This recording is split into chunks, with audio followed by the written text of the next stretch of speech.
Sa araw ng kasal ng aking anak na babae, ang mayabang niyang nobyo ay ipinakilala ako sa kanyang boss bilang isang walang trabahong talunan. Natahimik ang nobyo nang ngumiti ang kanyang boss, tinapik ako sa balikat at sinabing, "Mabuting makita ka, partner." Pagkatapos ay lumingon siya sa nobyo na may nakakakilabot na boses, "Tanggal ka na." Hindi makapagsalita ang nobyo sa pagkagulat. Bago tayo magpatuloy, mangyaring mag-subscribe sa channel at isulat sa komento kung anong oras na diyan sa inyo ngayon. Inakay kami ng waiter sa isang sulok na mesa sa Lakeview Grill at pinanood ko si Derek Harrington na ayusin ang kanyang kurbata bago umupo. Ngumiti si Nancy sa aming dalawa. Ang singsing ng kanyang engagement ay sumasalamin sa mahinang ilaw ng restaurant. Kaya, Mr. Wood, simulan ni Derek. Hindi na naghintay na dumating ang aming mga inumin.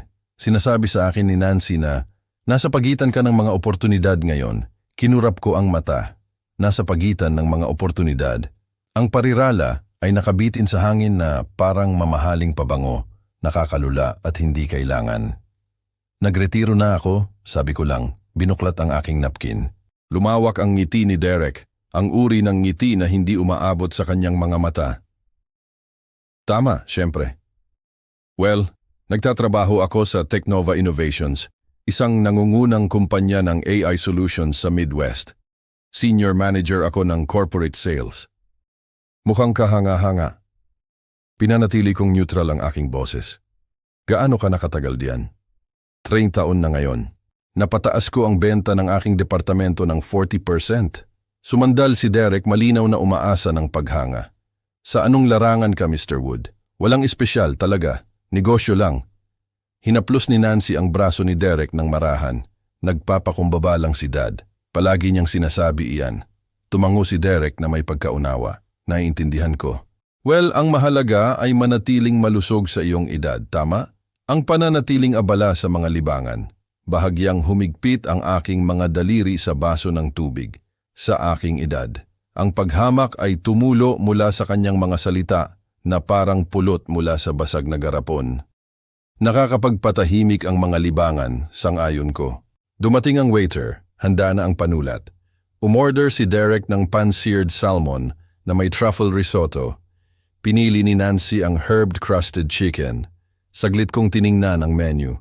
"Kukunin ko ang soup and sandwich combo, please." Bahagyang tumaas ang kilay ni Derek. "Ang soup special. Tay, sigurado ka ba? Ito ay para sa pagdiriwang." Namula ng bahagya ang pisngi ni Nancy. "Derek, ayos lang. Gusto ni Dad ng simpleng pagkain." Siyempre. Iwinagayway ni Derek ang kanyang kamay ng may pagwawalang bahala. Lahat ay may iba't ibang badyet. Lubos kong naiintindihan. Ang salitang badyet ay lumapag na parang sampal. Naiintindihan niya, hindi ba?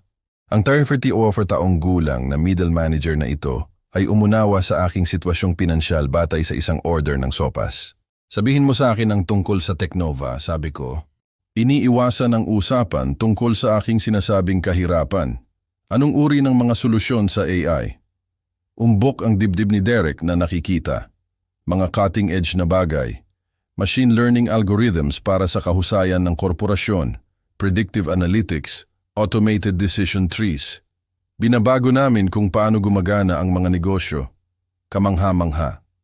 Ang kumpanya ay nagtagal na, mga 30 taon na, ngunit talagang sumikat ito sa huling dekada. Bago iyon, malamang isa lamang itong garage startup, alam mo na. Ngayon, nakakakuha kami ng seryosong kita. Pinutol ni Derek ang kanyang salmon ng may surgical precision. Sa katunayan, nasa daan ako para sa isang promosyon sa pagiging department director. Marahil ay regional manager pa pagkatapos noon. Ngumiti ng may pagmamalaki si Nancy. Si Derek ay sobrang driven. Minsan ay nagtatrabaho siya ng 60 oras na linggo. 60 oras? Itinaas ko ang aking kilay. Iyan ay dedikasyon. Ang tagumpay ay nangangailangan ng sakripisyo, Mr. Wood. Iyan ay isang bagay na naiintindihan ng aking henerasyon. Ang tono ni Derek ay nagpapahiwatig na ang aking henerasyon ay halos walang alam. Mabilis ang takbo ng mundo ng negosyo ngayon. Kailangan mong umangkop o maiwan. Kumuha ako ng isang kutsarita ng aking sopas. Nakakagulat na masarap na tomato bisque.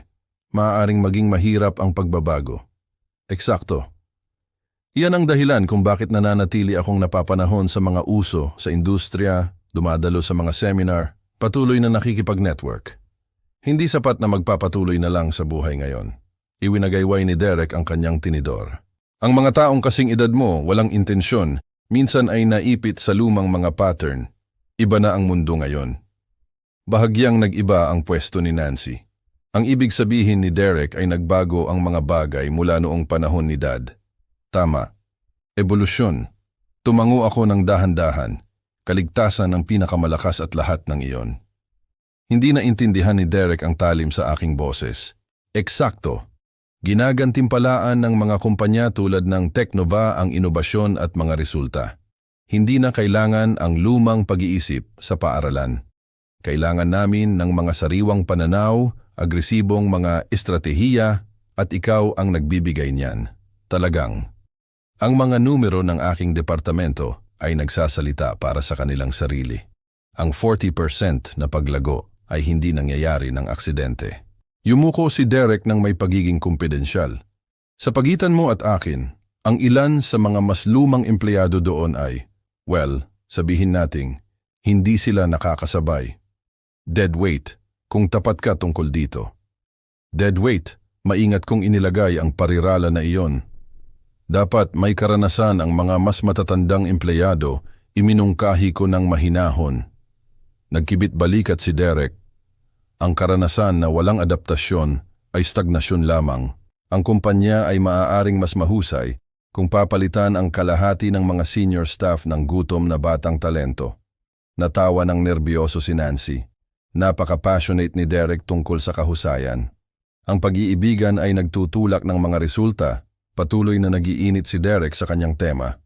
Iyan ang naghihiwalay sa mga nagwagi mula sa sumulyap siya sa aking mangkok ng sopas. Mula sa mga taong pumapayag sa mas kaunti. Ang insulto ay nakabitin sa pagitan namin na parang usok. Mga taong pumapayag sa mas kaunti. Mga taong tulad ko, tila. Ang walang trabahong matandang lalaki na nag-o-order ng sopas habang ang kasintahan ng kanyang anak na babae ay nag-e-enjoy ng truffle risotto. Inilapag ko ng sinadya ang aking kutsara. Ang metal ay tumunog ng nakakagulat na matalas laban sa ceramic. Ang pagpili ay maaaring isang pagpipilian, sabi ko ng mahina. Hindi narinig ni Derek ang babala sa aking tono. Masyado siyang abala sa pag-savor ng kanyang tagumpay laban sa kahabag-abag na matandang lalaki sa kabilang mesa. Pinunasan ni Derek ang kanyang bibig gamit ang kanyang napkin. Malinaw na nabuhay sa kung ano ang nakita niyang pagsuko ko. Ang salmon sa kanyang plato ay halos kalahati na lang ang natira, ngunit nagsimula na siyang magbigay ng buong talumpati. Alam mo kung ano, Mr. Wood, hinahangaan ko na sinusubukan mong manatiling positibo tungkol sa iyong sitwasyon.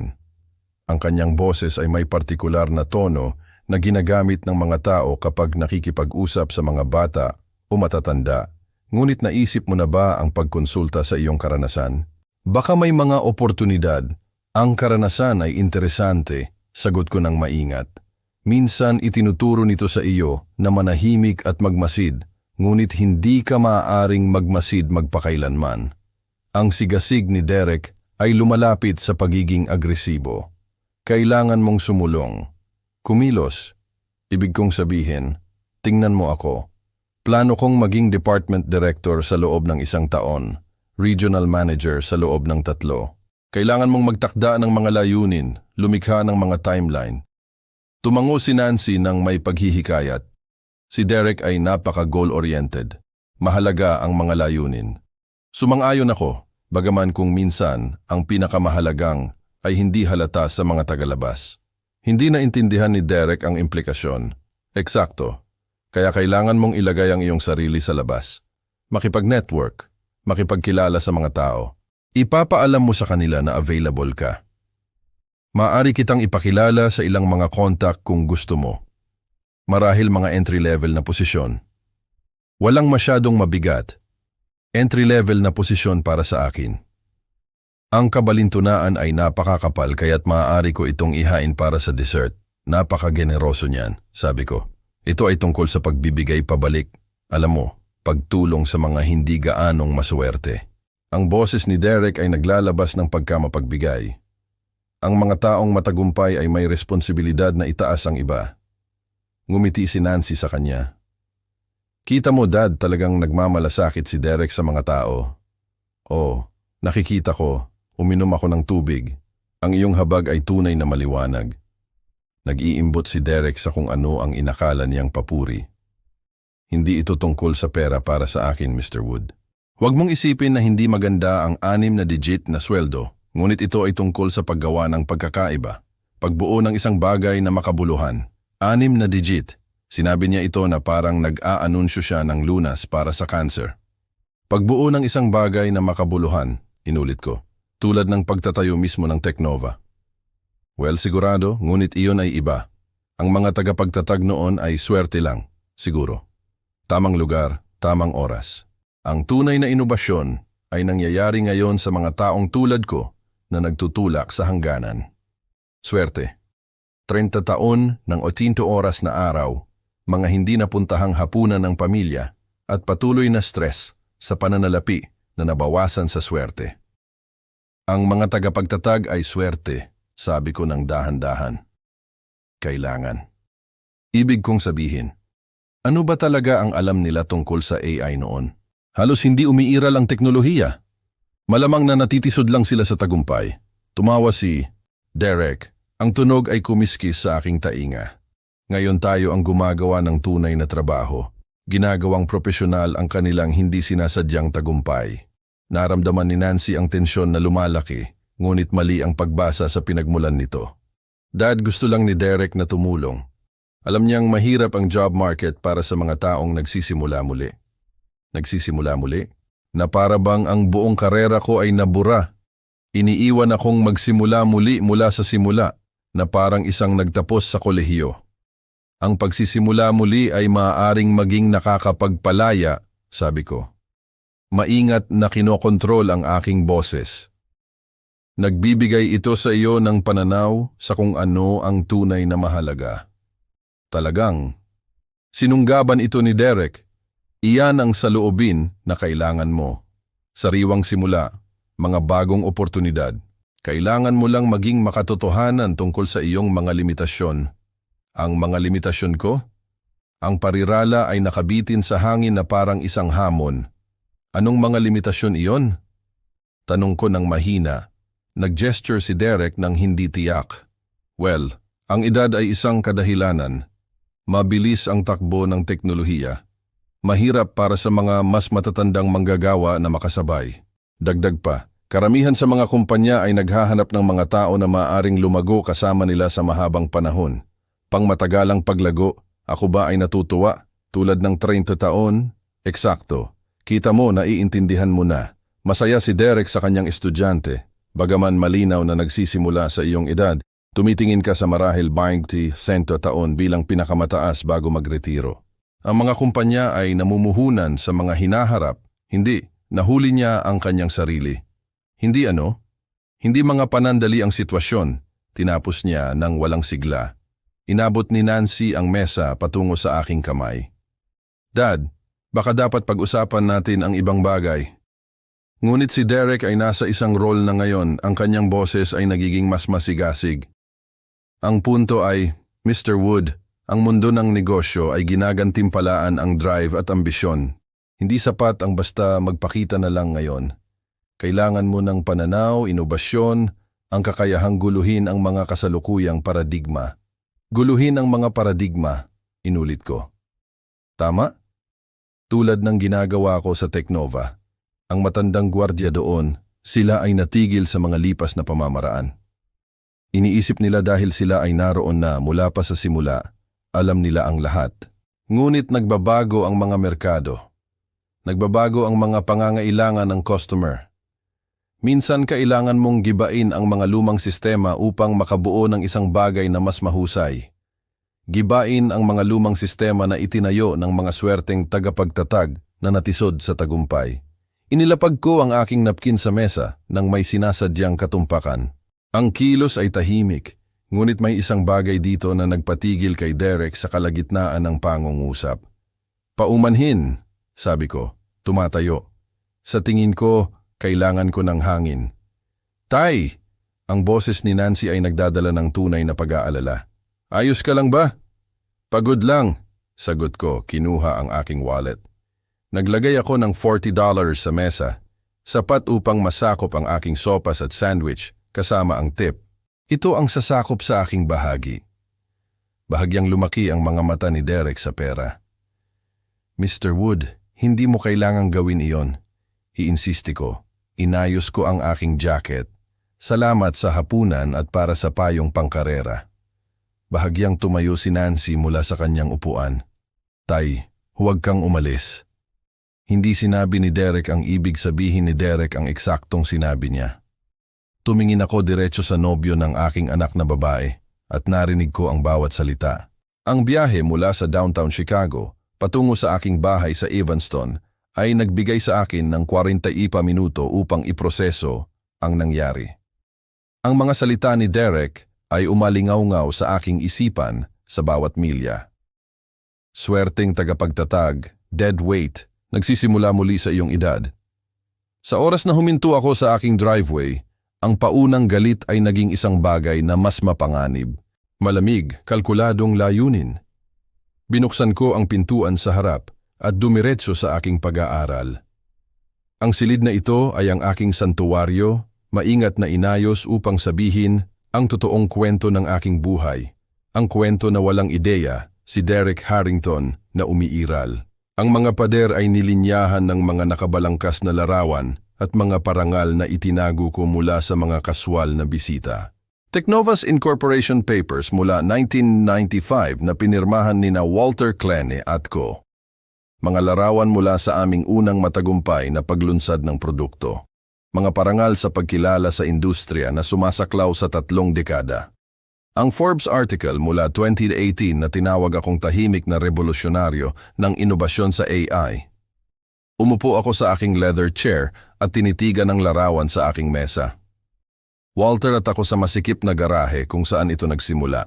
Mukha kaming bata, napakatatag, 30 taong gulang at ganap na kumbinsido na kaya naming baguhin ang mundo. Tama sila. Kinuha ko ang aking telepono at tinawagan ang numero ni Walter. Sumagot siya sa ikalawang ring gaya ng dati. Porter, kumusta ang hapunan kasama ang kinabukasan na manugang? Nakakapagbigay liwanag, sabi ko ng maingat. Kumusta ang mga bagay sa kumpanya? Pareho ng dati kapag wala ka dito. Kaguluhan at pagkalito. Mainit ang tawa ni Walter. Seryoso, sa totoo lang, lahat ay maayos na tumatakbo. Mahusay ang hitsura ng mga quarterly report. Kailan ka ba balik mula sa eksperimentong pagre-retiro na ito? Nag-e-enjoy pa rin sa pahinga, matandang kaibigan. Well, i-enjoy mo habang kaya mo. Si Derek Harrington sa sales ay nagpapakita ng pagnanais para sa mas maraming responsibilidad. Bata at ambisyoso. Ibigay ko sa kanya iyon. Ang aking kamay ay humigpit sa telepono. Derek Harrington, kilala mo siya? Senior Sales Manager. 3 taon na siyang kasama namin. Sa katunayan ay mayroon siyang ilang disenteng ideya, ngunit mayroon siyang gutom na tingin na nagpapasama ng loob sa akin. Patuloy na nag-uusap tungkol sa pagmodernisa ng ating diskarte at paggambala sa mga lipas na paradigma. Paggambala sa mga lipas na paradigma. Ang parehong parirala na ginamit niya, 1 oras na ang nakalipas. Anong uri ng pagkagambala? Tanong ko. Ang karaniwang mga bagay ng batang hotshot. Iniisip niya na ang kumpanya ay magiging mas mahusay kung wala ang masyadong maraming legacy thinking. Nais na muling ayusin ang mga departamento, magdala ng mga sariwang talento. Kahapon ay iminungkahi niya na maaring tayo ay may masyadong maraming senior dead weight. Narito na naman. Kagiliw-giliw na pananaw na gawa ko. Sa pagitan mo at akin, Porter, sa tingin ko nakikita niya ang sarili niya na nagpapatakbo rito balang araw. Hindi ko pa matukoy kung iyan ay kahangahangang ambisyon o mapanganib na kayabangan. Tinitigan ko ang larawan ng aming mga araw ng garage startup. Marahil pareho. Malamang. Gayunpaman, solid ang kanyang mga numero ng benta kaya hindi ako masyadong makapagreklamo. Gusto siya ng lupon. Huminto si Walter. Sigurado ka bang ayaw mong bumalik? Namimiss ko ang pagkakaroon ng isang taong nakakaalala kung bakit namin sinimulan ang kumpanyang ito. Naaalala ko ng perpekto, sabi ko ng mahina. Iyan mismo ang dahilan kung bakit ako mananatili sa malayo ng mas matagal. Pagkatapos mag-hang up, binuksan ko ang aking laptop at binuksan ang pinakabagong financial statements ng Teknova. 30 taon ng paglago, inobasyon at maingat na pag-aalaga. Ang taunang kita ay papalapit na sa 200 milyon. Higit sa 800 empleyado sa 4 na estado. Lahat ng iyon ay binaliwala ni Derek Harrington bilang swerteng pagtitibag.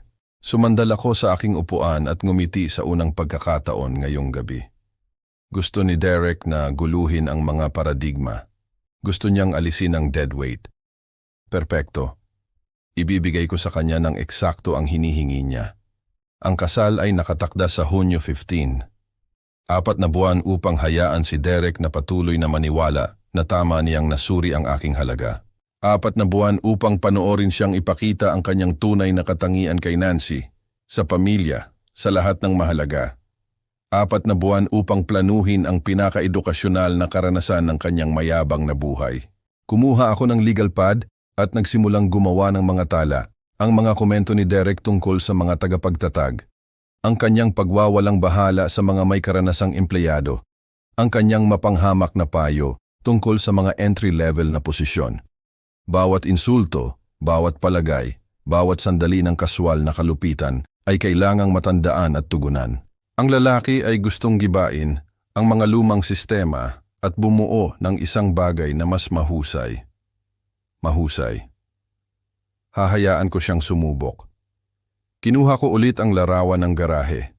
Pinag-aaralan ang mas batang mukha ni Walter sa tabi ng akin. Itinayo namin ang Teknova gamit ang aming mga kamay.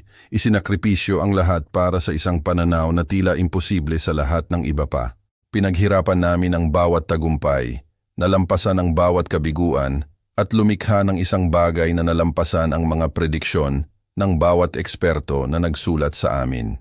Inakala ni Derek Harrington na ang karanasan na walang adaptasyon ay stagnasyon. Malapit na niyang malaman kung ano ang hitsura ng 3 dekada ng adaptasyon kapag ito ay nakadirekta sa isang napaka-espesipikong target. Isinara ko ang laptop at nagtungo sa itaas. Nagpaplano na ng mga aktibidad sa susunod na araw. Mayroon akong persona na kailangang panatilihin, isang panlilinlang na kailangang perpektuhin, at isang aral na kailangang ihanda.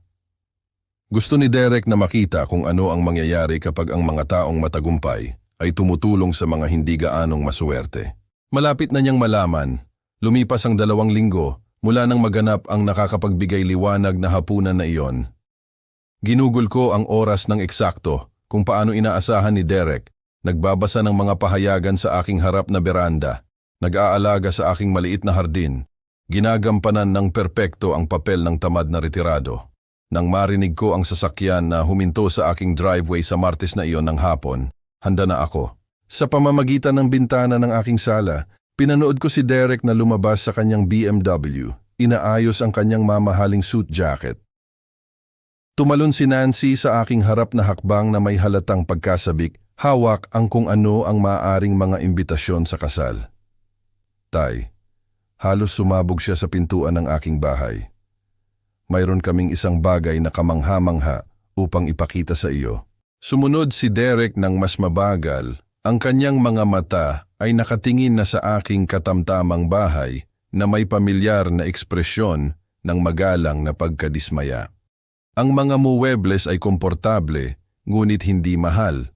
Ang mga dekorasyon ay may lasa ngunit hindi pangkaraniwan, perpekto para mapanatili ang aking maingat na ginawang imahe. Mr. Wood.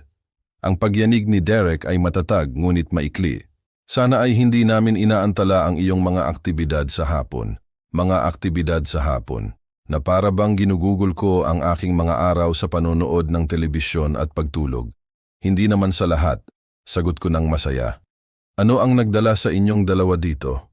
Inilabas ni Nancy ang isang eleganteng cream na sobre na may mga pilipit na marahil ay nagkakahalaga ng higit sa buwanang budget ko para sa grocery. Ang opisyal na imbitasyon sa kasal, ikaw ang unang taong makakakita nito. Maingat ko itong binuksan, hinahangaan ang kaligrapiya at mabigat na cardstock. Napakaganda nito, mahal ko. Hunyo 15, Lakeshore Country Club. Napaka-elegante. Si Derek ang pumili ng lugar, sabi ni Nancy ng may pagmamalaki. Dito ginaganap ang lahat ng mahahalagang kaganapan ng Teknova. Bahagyang umbok si Derek. Mahalaga ang lokasyon para sa mga okasyon tulad nito. Dadalo ang boss ko kasama ang ilang miyembro ng lupon. Gusto ko ng isang lugar na nagpapakita. Nag-gesture siya ng hindi tiyak sa aking sala. Mga pamantayan sa propesyonal. Mukhang kahanga-hanga, sabi ko. Inilagay ang imbitasyon sa aking coffee table. Baka dapat akong magsimulang mag-isip kung ano ang isusuot. Ito ang sandali ni Derek at sinunggaban niya ito ng may kasiglahan. Sa katunayan, Mr. Wood, iyon ay isang bagay na gusto kong pag-usapan. Ang kanyang tono ay nagbago sa kung ano ang malamang na naisip niyang pag-iingat. Ang boss ko ay nasa kasal, si Walter Klene. Napaka-maimpluwensyang tao sa ating industriya. Marahil dapat kang magbihis. Paano ko ito ilalagay? Mas presentable kaysa sa karaniwan. Nagbigay si Nancy sa kanya ng babala, ngunit si Derek ay nakatuon sa kanyang misyon na pagandahin ang hitsura ng kanyang magiging biyenan. Mayroon akong sariling kasuotan, sabi ko ng mahinahon. Sigurado ako na mayroon ka. I-check. Ang tingin ni Derek ay sumakop sa aking kaswal na pantalon at cardigan. Inaasahan ni Walter ang isang tiyak na antas ng sopistikasyon mula sa mga pamilya ng kanyang mga empleyado. Ang mga unang impresyon ay lubhang mahalaga sa negosyo. Inaasahan ni Walter ang sopistikasyon. Kung alam lang ni Derek na sina Walter at ako ay naghahati ng pizza at nagtatrabaho ng 20 oras na araw, noong ang sopistikasyon ay nangangahulugang pag-alala na magsuot ng magkatugmang medyas. Huwag kang mag-alala, anak, sagot ko sa kung ano ang inaasahan kong pagpapatibay ng pagiging simple. Alam kong humawak ng mga boss. Ang ekspresyon ni Derek ay nagpapahiwatig na dinududa niya ang pag-aangking ito. Si Walter Klein ay isang napaka-maimpluwensyang tao sa ating industriya, Mr. Wood. Itinayo niya ang Teknova mula sa wala tungo sa isang pangunahing korporasyon. Ang mga lalaki na tulad niya ay nakakapansin ng lahat. Kung paano ka manamit, kung ano ang ginagawa natin kapag madali, Nancy. Ito ay kung ano ang ginagawa natin kapag sa tingin natin ay walang nakakapanood. Kaya, naghahanda ka ba ng isang uri ng aral para sa kanya?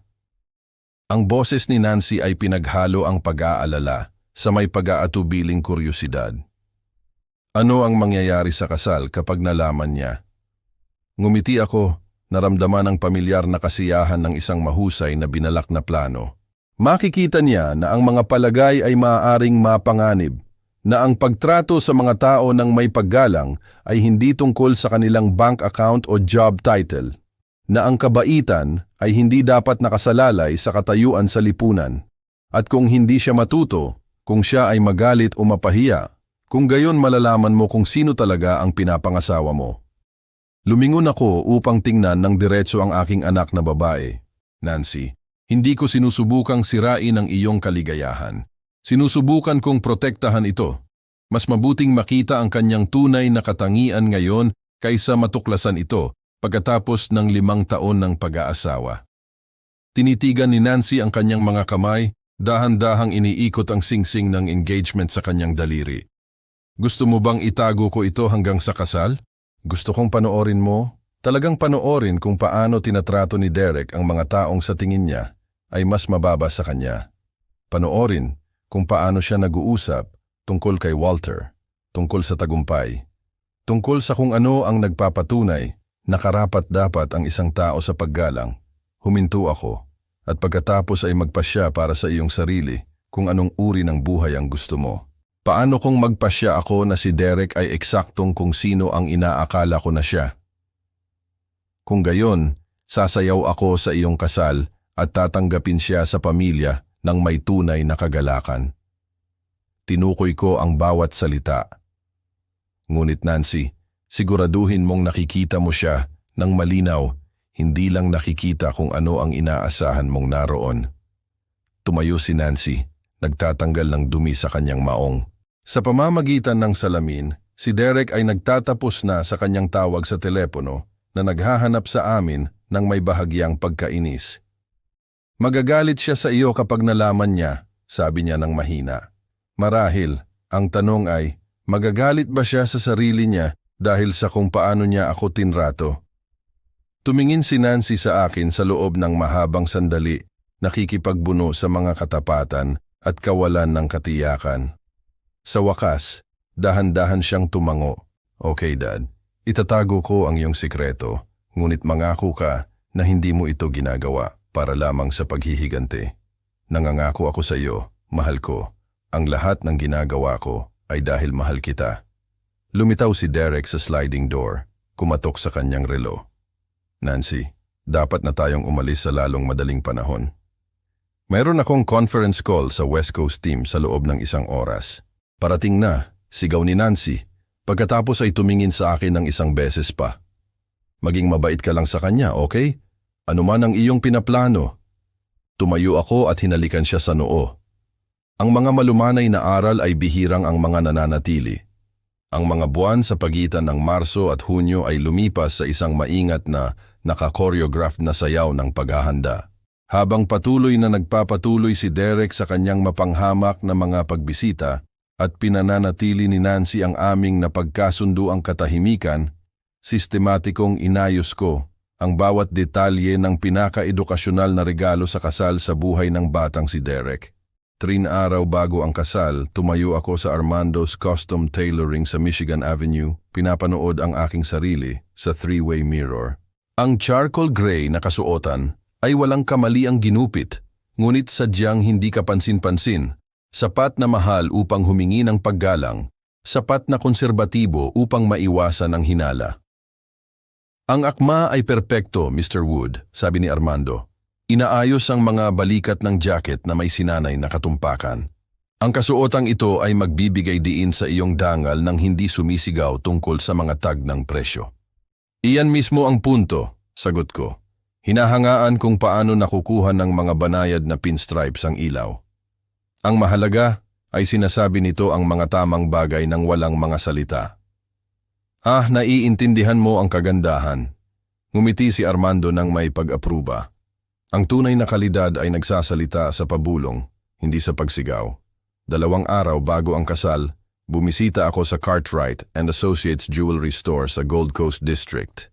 Ang sales associate, isang matalas na babae sa kanyang 40s, ay nagkalat ng ilang pagpipilian sa black velvet. Ang mga Technova logo cufflinks na ito ay talagang nakakabighani, sabi niya. Itinaas ang isang pares ng platinum na piraso na may natatanging diamond chip T ng kumpanya. Custom ordered, ipinapalagay ko. Isang maliit na commemorative piece, sabi ko. Ikinakabit ang mga ito sa aking mga pulso ng shirt. Mahusay silang sumasalamin sa ilaw ng tindahan, banayad upang magmukhang hindi kapansin-pansin, natatangi upang agad na makilala ni Walter. Mahusay na pagpili. Nagpapahiwatig sila ng tagumpay ng walang pagpapakitang gilas. 1 araw bago ang kasal, nakipagkita ako kay Jonathan Pierce, ang aking pribadong bangkero sa First National. Ang kanyang corner office ay tanawin ang Lake Michigan. Floor-to-ceiling windows na nag-frame ng walang katapusang asul na abot tanaw. Napakalaking halaga para sa isang regalo sa kasal. Itinaas ni Jonathan ang kanyang mga kilay habang sinusuri niya ang mga dokumento sa paglilipat. Talaga bang sigurado ka sa figure na ito, Porter? Ito ay isang napaka-espesyal na okasyon, sagot ko, pumirma sa autorisasyon ng may sinasadyang mga stroke. Ang aking anak na babae ay nararapat sa pinakamahusay na regalo sa kasal na posible. Ang $50,000 ay tiyak na mapagbigay kahit na sa iyong mga pamantayan. Pinaproseso ni Jonathan ang mga papeles ng mahusay. Cash o certified check? Certified check. Gusto kong maging malinaw na nakikita ang halaga kapag ito ay iniharap. Nang gabing iyon ay naglakad ako sa baybayin ng Lake Michigan, ang aking karaniwang ruta para sa seryosong pag-iisip. Ang tubig ay umaabot ng walang katapusan patungo sa silangan, ang ibabaw nito ay nag-ripples sa sikat ng araw sa hapon. Ang rehearsal dinner bukas ay magsisimula sa huling kilos ng edukasyon ni Derek. Naisip ko ang posibleng reaksyon ni Walter nang makita niya ang Technova cufflinks. Si Walter ay nagmungkahi ng eksaktong cufflinks na iyon bilang mga regalo ng kumpanya 3 taon na ang nakalipas. Agad niya itong maaalaala. Ang sandali ng pagkilala ay magkakahalaga ng 30 taon ng pasensya. Si Derek ay gumugol ng mga buwan sa paghahanda sa kanyang boss para sa kasal ng isang masipag na empleyado sa anak ng isang malas na matandang lalaki. Si Walter ay darating na umaasa na makipag-usap ng magalang sa kinabukasan na biyenan ni Derek, marahil ay nag-aalok ng ilang mapagbigay na salita tungkol sa dangal ng tapat na paggawa. Sa halip, matutuklasan niya ang kanyang co-founder na nakaupo sa mesa ng pamilya, suot ang kanilang logo ng kumpanya at nagsusulat ng mga tseke sa kasal na lumampas sa taunang sweldo ni Derek. Huminto ako sa paglalakad at tumingin sa abot tanaw. Ang lawa ay kalmado ngayon, ang ibabaw nito ay parang salamin. Ang bukas ay magdadala ng mga bagyo. Ngunit minsan ang mga bagyo ay kinakailangan upang linisin ang hangin.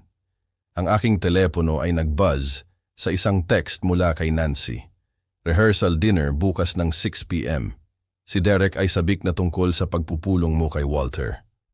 May oras pa para magbago ng isip tungkol dito, Dad. Nag-type ako pabalik, inaabangan ito, mahal ko. Lahat ay aayos ng eksakto kung paano ito dapat. Na totoo. Makukuha ni Derek ng eksakto ang hinihingi niya, isang pagkakataon upang ipakita ang kanyang tunay na katangian sa harap ng mga taong pinakamahalaga. Maipapakita niya ang kanyang mga halaga, ang kanyang mga prioridad, ang kanyang kahulugan ng halaga ng tao. Ang tanging pagkakaiba ay ang reaksyon ng madla. Lumingon ako at nagtungo pabalik sa aking sasakyan, naramdaman ang kasiyahan ng isang plano na papalapit sa perpektong pagpapatupad. Bukas ng gabi, malalaman ni Derek na ang mga palagay ay maaaring magastos. Sa linggo, matututunan niya na ang paggalang ay hindi dapat nakasalalay sa nakikitang katayuan sa lipunan. Ang mga banayad na alon ay humampas sa baybayin sa likuran ko, matatag, at hindi mapipigilan tulad ng oras mismo. Ang marble lobby ng Drake Hotel ay kumikinang sa ilalim ng mga kristal na chandelier habang naglalakad ako sa mga umiikot na pinto. Ang aking refleksyon ay dumami sa pinakintab na mga ibabaw. 20 minuto mas maaga ay nagmaneho ako mula sa Evanston na may kasiyahan ng isang manlalaro ng chess na naghahanda ng checkmate. Magdadala ng paghahayag ang bukas, ngunit ang gabi ay nag-aalok ng isang huling pagkakataon upang obserbahan ang katangian ni Derek. Ang rehearsal ay nakaset sa maliit na chapel ng hotel, isang intimate na espasyo na may mahogany pews at stained glass windows na tanawin ang Michigan Avenue. Si Nancy ay nakatayo malapit sa altar sa kanyang rehearsal dress, nagniningning sa kabila ng tensyon na mababasa ko sa kanyang mga balikat. Nahuli niya ang aking tingin at nagbigay ng kinakabahan ng ngiti, ang tingin ng isang taong nagtatago ng isang mahalagang sikreto. Lumabas si Derek mula sa isang kumpol ng kanyang mga kasamahan sa Teknova. Inaayos ang kanyang kurbata sa isang mayabang na kilos na nakasanayan ko nang makilala. Ang kanyang boses ay umalingaw-ngaw sa buong kapilya nang makita niya ako. Lahat gusto kong makilala ninyo ang ama ni Nancy. Ang tono ni Derek ay nagdadala ng pamilyar na paghamak na pinalakas ng presensya ng kanyang profesional na madla. Ito si Porter Wood, isang retirado na nakatira ng simple sa Evanston. Nakatira ng simple, ang parirala ay nakabitin sa hangin na parang mamahaling insenso na nilayon upang itatag ang hierarchy ng lipunan para sa kapakinabangan ng kanyang mga kasamahan. Kasiyahan na makilala ka, Mr. Wood, sabi ng isang babae sa isang mamahaling blazer. Sinabi sa amin ni Derek na nag-e-enjoy ka sa pagre-retiro. Talagang sagot ko, nakikipagkamay sa kanya. Bagaman ang pagre-retiro ay maaaring magbigay ng edukasyon, tumango ang mga kasamahan ni Derek ng magalang, ang kanilang interes ay mabilis na humina. Sa kanilang mundo, ang mga retirado ay background noise, kaaya-aya, ngunit hindi mahalaga sa seryosong pag-uusap. Si Dad ay may simpleng panlasa, patuloy ni Derek. Ang kanyang boses ay sapat na malakas upang marinig ng mga kalapit na panauhin. Walang mali doon, syempre. Iba't ibang henerasyon, iba't ibang inaasahan, iba't ibang inaasahan. Naramdaman kong bahagyang humigpit ang aking panga ang unang bitak sa aking maingat na pinananatiling komposisyon. Derek, sabi ko ng mahina, mag-ingat sa mga paghuhusga. Ang bukas ay maaaring magdala ng mga sorpresa. Tumawa siya. Ang tunog ay nagdadala ng mas maraming kumpiyansa kaysa karunungan. Mr. Wood, hindi mo ako kailangang magturo tungkol sa mga tao. Mahuhulaan ko ang katangian ng propesyonal. Mahalaga iyan sa pagbebenta. Makikita natin. Ang dalawang salita ay nahulog sa pagitan namin na parang mga bato sa distilled water.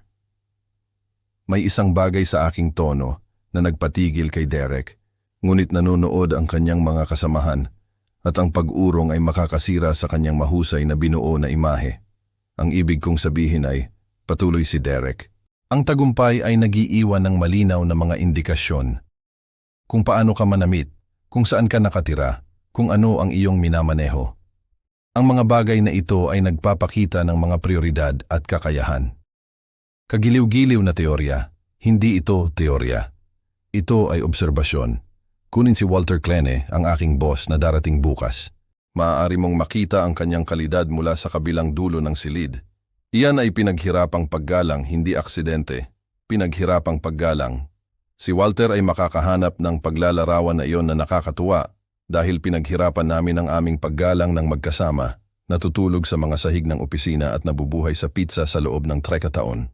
Lumapit si Nancy, naramdaman ang panganib. Baka dapat tayong mag-focus sa seremonya bukas. Ngunit si Derek ay nag-iinit sa kanyang tema na pinalakas ng kanyang madla. Ang punto ay, Mr. Wood, na ang katangian ay nagpapakita sa mga pagpipilian. Pinili ni Walter ang kahusayan sa bawat hakbang. Ang iba, nag-gesture siya ng hindi tiyak sa aking direksyon. Ang iba ay pumipili ng ginhawa kaysa sa tagumpay. Kaginhawaan laban sa tagumpay. Ang insulto ay tumpak, surgical, dinisenyo upang saktan ng hindi tila hayagang malupit. Napakatiwala mo sa iyong mga pagtatasa, sabi ko. Ang aking boses ay nagdadala ng unang gilid ng bakal. Ang kumpiyansa ay nagmumula sa katumpakan. Hindi ko kailanman mali ang paghuhusga sa mga kakayahan ng isang tao. Ang wangiti ni Derek ay nagpapahiwatig na nanalo siya ng isang mahalagang punto. Hindi kailanman, kahit isang beses. Ang mga tao ay nagpapakita ng kanilang sarili ng mabilis kung alam mo kung ano ang hahanapin. Dahan-dahan akong tumayo, naramdaman ang bigat ng 4 na buwan ng pasensya na nagiging malamig na layunin. Ang kapilya ay naging tahimik, ang mga pag-uusap ay tumigil habang ang mga panauhin ay nakakaramdam ng papalapit na tunggalian. Derek, lubos kang tama sa isang bagay, sabi ko. Isinasara ang aking jacket nang may sinasadyang pag-iingat. Ang katangian ay nagpapakita sa mga pagpipilian. Eksakto ang punto ko. Bukas magkakaroon ka ng ilang pagkakataon upang ipakita ang sa iyo. Ang kumpiyansa ni Derek ay bahagyang kumislap. Ano ang ibig mong sabihin?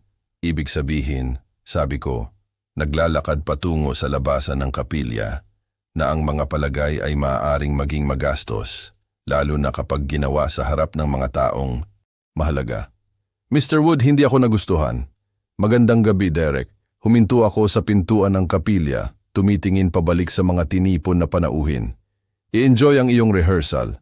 Ang bukas ay nangangako na maging di malilimutan. Nagsimulang sumunod si Nancy sa akin. Tay, hintay. Makita kita bukas, mahal ko. Lahat ay magiging eksaktong kung paano ito dapat. Naglakad ako sa labi ng hotel nang may sinusukat na hakbang. Lampas sa magalang na tango ng doorman patungo sa malamig na gabi ng Chicago. Sa likuran ko narinig ko ang boses ni Derek na nagpatuloy sa kanyang tiwala na tono. Marahil ay ipinapaliwanag ang aking pag-alis sa kanyang mga kasamahan bilang patunay ng marupok na ego ng isang matandang lalaki. Hayaan siyang magsalita. Bukas ng umaga, ang parehong mga kasamahan ay masasaksihan ang pinaka-edukasyonal na karanasan sa propesyonal na buhay ni Derek Harrington. Naghihintay ang aking sasakyan sa circular drive ng hotel. Habang umuupo ako sa likod ng manibela, nakita ko ang kapilya sa pamamagitan ng mga bintana ng hotel. Si Derek ay nag-gesture ng masigla, si Nancy ay nakatingin sa pinto kung saan ako nawala. Ang partido ng kasal ay bumalik sa kanilang mga posisyon. Ang bukas ay magdadala ng katarungan. Ang gabi ay nagdala ng matamis na pag-asam ng isang plano na umaabot sa perpektong katuparan. Ang biyahe mula sa downtown Chicago patungo sa Evanston ay nagbigay sa akin ng 30 minuto upang baguhin ang matalim na galit ng paghaharap sa kalmadong determinasyon ng katarungan. Sa oras na huminto ako sa aking driveway, ang pinakabagong mga insulto ni Derek ay naging huling kumpirmasyon na ang aral sa bukas ay hindi lamang makatarungan, ito ay kinakailangan. Umupo ako sa aking madilim na kotse sa loob ng isang sandali, nakatitig sa aking katamtamang bahay. 4 na buwan na ang nakalipas, binalewala ni Derek ang parehong tahanan bilang katibayan ng aking kabiguan. Bukas, matututunan niya na ang tagumpay ay hindi palaging ipinapakita sa laki ng mansyon o mga tatak ng mamahaling kotse. Sa loob, dumiretso ako sa aking pag-aaral at binuksan ang laptop. Nagpadala si Walter ng email kanina. Inaasahan kong makilala ang iyong kinabukasan na manugang bukas. Si Derek ay tila isang ambisyosong batang lalaki. Ambisyoso? Iyan ay isang salita para dito. Nag-type ako pabalik. Bukas makikilala mo ang isang taong napaka-interesante sa kasal, Walter. Ang kanyang tugon ay dumating sa loob ng ilang minuto. Sino iyon? Ang aking kinabukasan na manugang. Sa tingin ko ay marami kang pag-uusapan tungkol sa katangian at propesyonal na pag-unlad. Kakaiba. Dapat ba akong maging handa para sa anumang tiyak? Maging ikaw lang, matandang kaibigan. Ang iyong likas na karunungan ay sapat na. Isinara ko ang laptop at lumipat sa aking silid tulugan, kung saan ang kasuotan sa kasal bukas ay nakasabit na perpektong nakaplantsa.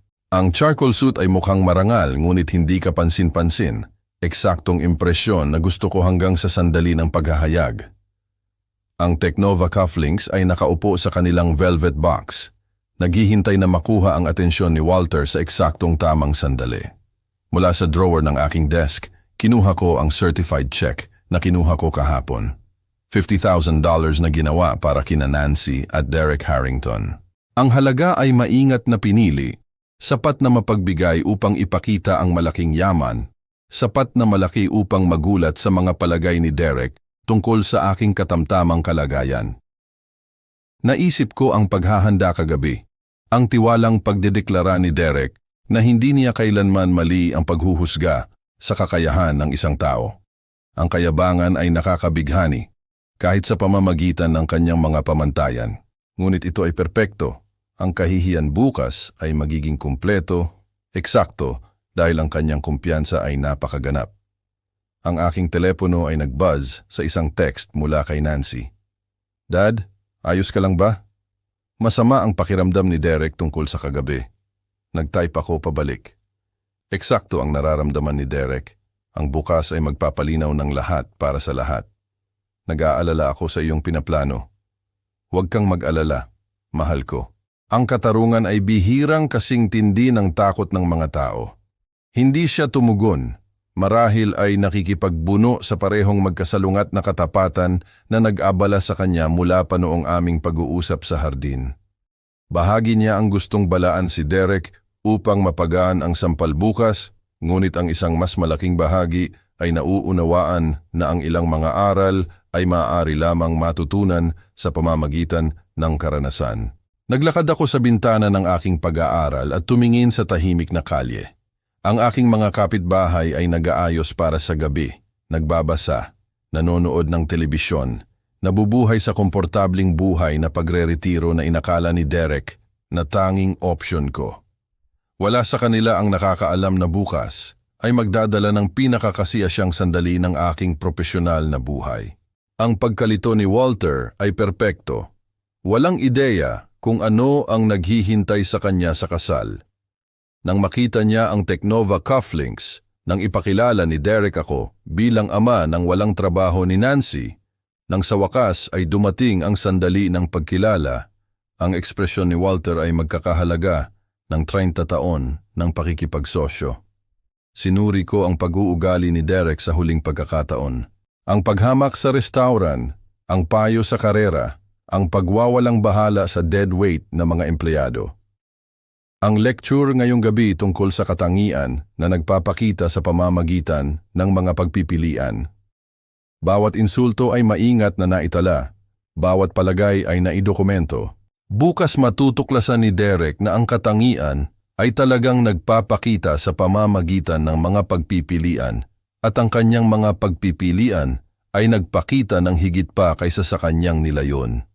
Naghahanda ako para sa pagtulog na may metodikal na katahimikan ng isang siruhano bago ang isang komplikadong operasyon. Lahat ay handa na. Ang kasuotan, ang mga cufflinks, ang tseke, ang perpektong lugar kasama ang boss ni Derek at mga kasamahan bilang mga saksi. Alam ni Nancy na kailangang manatili sa daan kapag dumating ang sandali. Habang pinatay ko ang ilaw sa tabi ng kama, naramdaman ko ang malalim na kasiyahan ng isang plano na papalapit sa perpektong pagpapatupad. Si Derek ay gumugol ng mga buwan sa pagpapakita ng kanyang mga halaga, kanyang mga prioridad, kanyang kahulugan ng halaga ng tao. Bukas malalaman niya na ang mga palagay tungkol sa tagumpay ay maaaring maging lubhang magastos, lalo na kapag ang mga palagay na iyon ay ginawa sa harap ng mga taong aktwal na kumokontrol sa kanyang profesional na hinaharap. Madaling dumating ang tulog, puno ng mga pangarap ng katarungan na sa wakas ay naisakatuparan. Ang umaga ng Hunyo 15 ay sumikat ng sariwa at malinaw. Ang skyline ng Chicago ay nagniningning sa ilalim ng perpektong panahon ng kasal. Nagbihis ako ng may maingat na atensyon ng isang aktor na naghahanda para sa kanyang pinakamahalagang pagganap. Ikinakabit ang Teknova cufflinks na may partikular na kasiyahan. Ngayon ang maliliit na platinum na simbolo na ito ay magsasalita ng mas malakas kaysa sa anumang salita. Ang Drake Hotel ay umalingaw-ngaw sa aktibidad ng kasal nang ako ay dumating sa tanghali. Si Nancy ay nasa itaas sa bridal suite, marahil ay pinamamahalaan ang kanyang kinakabahan na enerhiya sa huling pag-aayos ng damit. Nagtungo ako sa maliit na kapilya kung saan nagsisimula ng magtipon ang mga panauhin. Si Walter ay nakatayo malapit sa harap, marangal sa kanyang navy suit, na sinusuri ang mga tinipon na pulutong na may kuryusong interes ng isang taong nakikipagkita sa pamilya ng empleyado ng isang kakilala. Nakita niya ako sa kabila ng kapilya at tumango ng magalang. Isang estranghero na kumikilala sa isa pang estranghero sa kasal ng isang magkasamang kakilala. Lumabas si Derek mula sa isang tabiang silid, nagniningning sa kanyang formal na damit. Ang kanyang kumpiyansa ay nagpapakalat na parang mamahaling pabango. Siya rin ay nakatingin sa pulutong, marahil ay tinitiyak na si Walter ay may pinakamahusay na posibleng tanawin ng seremonya. Nang ang kanyang mga mata ay nagtagpo sa akin, nakakita ako ng isang kislap ng kawalan ng katiyakan. Ang paghaharap kagabi ay umaling-aw-ngaw pa rin. Mr. Wood, lumapit si Derek na may pilit na kasayahan. Natutuwa akong nagpasya kang pumunta pagkatapos ng ating pag-uusap kagabi. Hindi ko ito palalampasin sa mundo, sagot ko. Ito ay nangangako na maging di malilimutan. Bahagyang humigpit ang ngiti ni Derek, ngunit masyado siyang nakatuon sa pagganap ngayon upang mag-abala sa mga pahiwatig na babala. Ang kanyang mga kasamahan mula sa Teknova ay kumuha ng mga upuan sa pangatlong hilera, perpektong mga saksi para sa anumang malapit ng mangyari. Nagsimula ang musika ng prosesyon at kumuha ako ng posisyon malapit sa pasukan ng kapilya. Lumitaw si Nancy sa tuktok ng pasilyo, nagniningning sa kanyang lola's restored wedding dress. Ang kanyang mukha ay nagniningning sa kinakabahan na kagalakan. Ikinabit niya ang kanyang braso sa akin at sa isang sandali ang masalimuot na plano ng paghihiganti ay naglaho sa simpleng pagmamalaki ng pagiging ama. Napakaganda mo, mahal ko. Bulong ko habang sinimulan namin ang aming paglalakad. Salamat, Tay. Ang kanyang boses ay nagdadala ng panginginig ng damdamin at pag-asa para sa lahat. Naglakad kami pababa sa pasilyo sa tradisyonal na sinusukat na hakbang, mga panauhin na tumatayo sa magalang na pagkilala. Si Derek ay nakatayo sa altar. Ang kanyang mga mata ay nakatutok kay Nancy na may halatang pagmamahal na nagpapaalala sa akin kung bakit siya umibig sa kanya. Si Walter ay nanood mula sa kanyang upuan sa harap na hilera, marahil ay kinakalkula ang naaangkop na antas ng sigasig para sa kasal ng kanyang empleyado. Ang mahusay, isang marangal na lalaki sa mga formal na kasuotan, ay itinaas ang kanyang mga kamay nang maabot namin ang altar. Sino ang nagbibigay ng babaeng ito sa kasal? Ako, sabi ko ng malinaw. Ang aking boses ay umabot sa bawat sulok ng kapilya. Ang kanyang ama na may dakilang pag-ibig at pag-asa para sa kanyang kaligayahan. Hinawakan ako ni Nancy sa kamay bago ito binitiwan at formal kong inilagay ang kanyang kamay sa kay Derek. Sa isang sandali, kaming tatlo ay tumayo ng magkasama, ama, anak na babae, at manugang, habang ang kapilya ay nanonood sa may paggalang na katahimikan. Maging masaya, mahal, bulong ko kay Nancy. Hinahalikan ang kanyang pisngi bago kumuha ng aking upuan sa harap na hilera. Ang seremonya ay nagpatuloy sa tradisyonal na dangal. Nagpalitan ng panunumpa sina Derek at Nancy na may halatang katapatan. Ang kanilang mga salita ay nagdadala ng tunay na damdamin sa kabila ng mga tensyon na lumulutang. Natagpuan ko ang aking sarili na tunay na naantig sa kanilang mga deklarasyon ng pag-ibig at pangako kahit na inaasahan ko ang edukasyon na susunod. Si Walter ay umupo 2 upuan ang layo, paminsan-minsan na sumusulyap sa aking direksyon na may magalang na kuryosidad. Malapit na ang kuryosidad na iyon ay magiging isang bagay na mas kawili-wili. Ipinahayag ng opisyal sila na mag-asawa at hinalikan ni Derek si Nancy na may sigasig ng isang lalaki na naniniwala na ang kanyang hinaharap ay perpektong ligtas. Ang kapilya ay sumabog sa palakpakan, mga panauhin na tumatayo upang ipagdiwang ang bagong mag-asawa habang ang mga kampana ng kasal ay tumunog mula sa sound system ng hotel.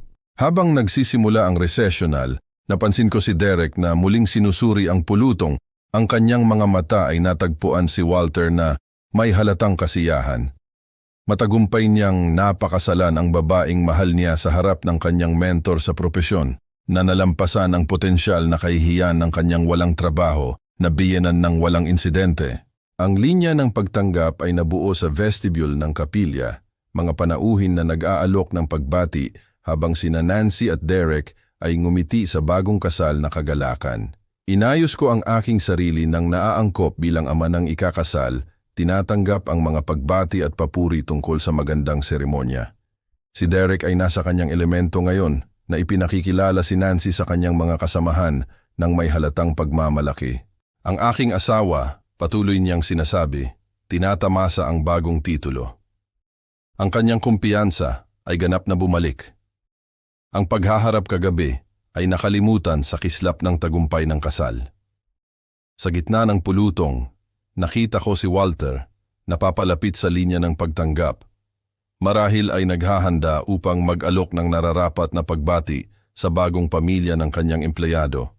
Ang sandali na aking inuorganisa sa loob ng Optara na buwan ay sa wakas ay narito na. Ang banquet hall ng hotel ay kumikinang sa ilalim ng mga kristal na chandelier na binago sa isang eleganteng lugar ng pagtanggap sa loob ng 2 oras sa pagitan ng seremonya at pagdiriwang.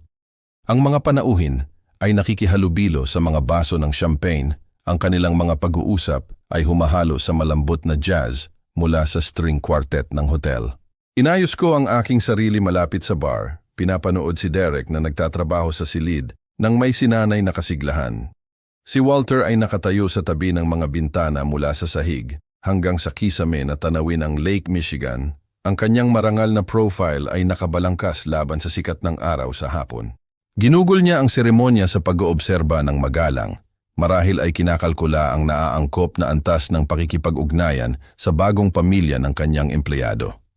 Malapit nang maging hindi mahalaga ang kalkulasyong iyon. Lumapit si Derek kay Walter na may kalkuladong kumpiyansa ng isang ambisyosong subordinate. Ang kamay ni Nancy ay nakakabit ng may pagmamalaki sa kanyang braso.